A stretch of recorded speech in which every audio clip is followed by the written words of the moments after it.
So, there are 10 strategies that you can use in the, in IELTS speaking test. The first one, rule number one, is don't be boring.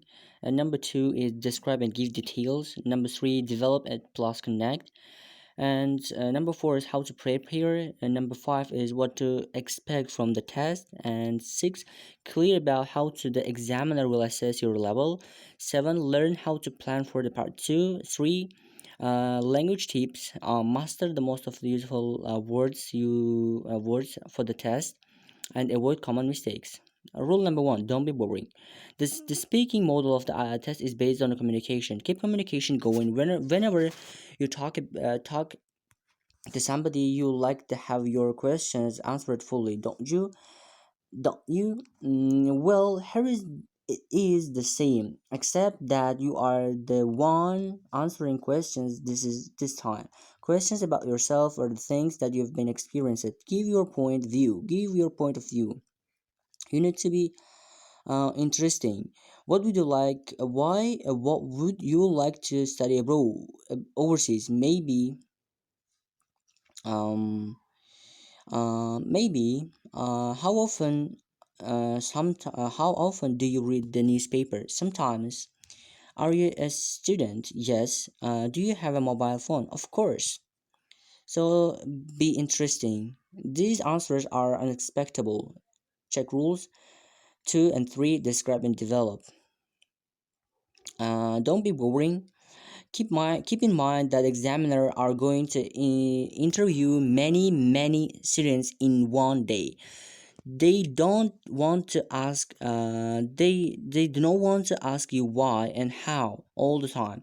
So you should make their job easier by giving complete answer. In other words, don't be lazy, don't be boring. 4. Do not recite some answers you've prepared at home.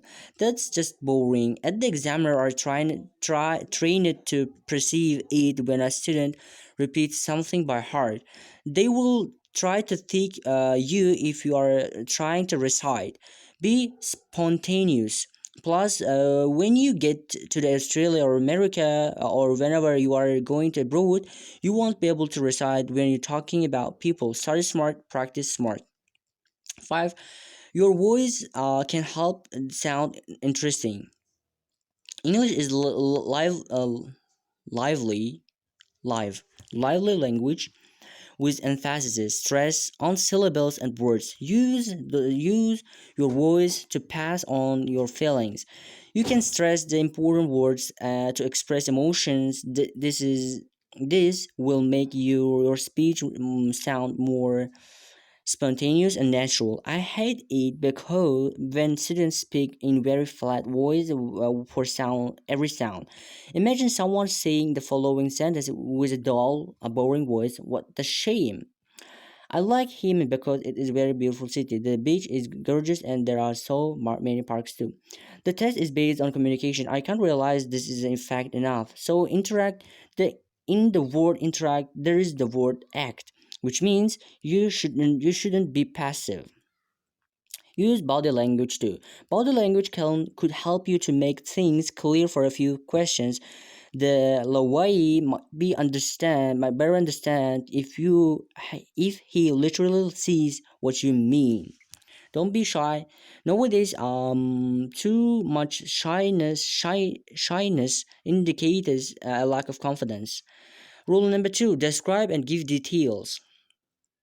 So I guess we should do this is in the next video to make it shorter to be more helpful. Yeah, thank you.